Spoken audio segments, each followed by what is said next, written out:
Bang Niko, izin. Ini kemarin kan ada desas-desus bahwa Hakim Eman Sulaiman yang menangani pra-peradilan Peggy sendiri kemarin katanya udah dilaporkan atau somasi oleh Rasman. Ya. Nah, ini infonya bahwa Abang akan menjadi kuasa hukumnya atau bagaimana nih Bang? Iya, masih desas-desus. Itu masih berita-berita ini ya. Tapi kalau misalnya Hakim Eman Sulaiman minta saya sebagai lawyernya, saya siap. Karena saya menganggap bahwa Hakim Eman Sulaiman ini adalah malaikat yang turun dari surga. Datang menjelma dalam diri Hakim Eman Sulaiman. Makanya saya justru berdoa supaya dia mendapat jabatan yang lebih tinggi lagi. Karena baru pertama kali terjadi di Indonesia. Saya berdoa supaya juga ada Hakim Eman Sulaiman yang lain. Seperti Hakim Eman Sulaiman di Pengadilan Negeri Bandung.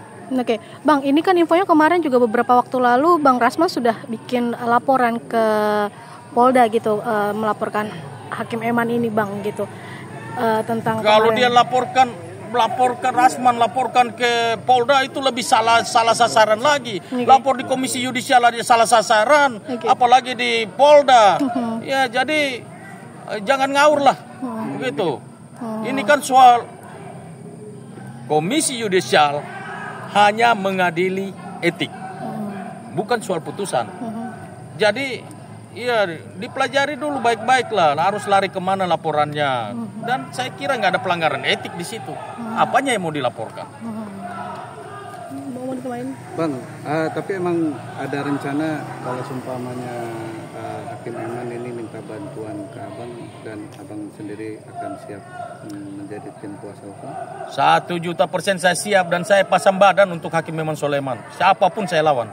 Alasannya apa aja? Alasannya kenapa Bang? Loh, beliau orang adil, orang benar, orang jujur.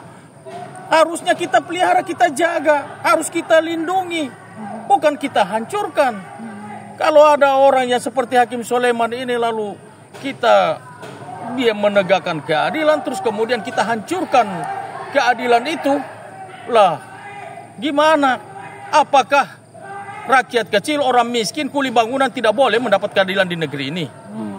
Dia melakukan hal yang benar. Dia sudah memutuskan, dia sudah memeriksa perkara ini dan memutuskan secara seadil-adilnya. Dia periksa secara objektif, transparan, dan adil. Tidak ada yang tersembunyi.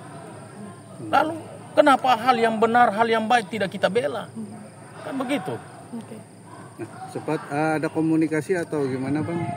Terkait kan kemarin sempat ada pelaporannya ya. Sampai hari ini saya tidak pernah komunikasi dengan Hakim Eman Sulaiman. Tetapi kalau misalnya mudah-mudahan beliau mendengar ini, lalu kemudian, ya tapi saya percaya sih perkaranya tidak mungkin naik lah. Karena tidak ada kesalahan di sini dan tidak ada pelanggaran etik di sini. Makanya saya mau beritahu bahwa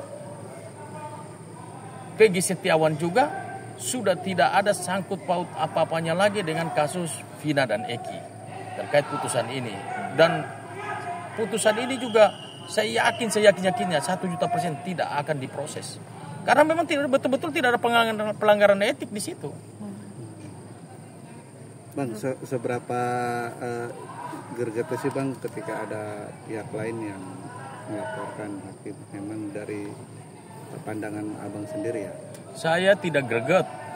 Rupanya saya minta supaya kita berlaku adil. Kita penegak hukum ini, praktisi hukum, advokat, baik polisi, jaksa, hakim, semuanya kan ingin mencari keadilan. Tetapi kalau ada hakim yang adil, hakim yang benar, hakim yang jujur, hakim yang transparan, lalu kita menjolimi, saya juga nggak terima juga. Pasti saya akan marah juga. Saya akan bela habis-habisan. Oke Bang. Tapi sejauh ini Bang melihat pemberitaan nih terkait Hakim Eman, Abang sendiri menanggapinya seperti apa Bang? Menyedihkan nggak sih dengan adanya kabar yang kemarin itu? Oh, kalau mendengar berita dia dilapor dan segala macam, hati saya menangis terus terang aja, karena seolah-olah tidak boleh ada keadilan. Lalu kemudian salahnya Hakim Eman Sulaiman di mana? Ya kan? Kita sedih. Orang benar dijolimi. Lalu apakah keadilan itu hanya punya orang kaya saja? Apakah keadilan itu hanya punya pejabat saja? Apakah keadilan itu hanya punya penguasa saja? Lalu kuli bangunan tidak boleh mendapatkan keadilan? Nah, ini kan sangat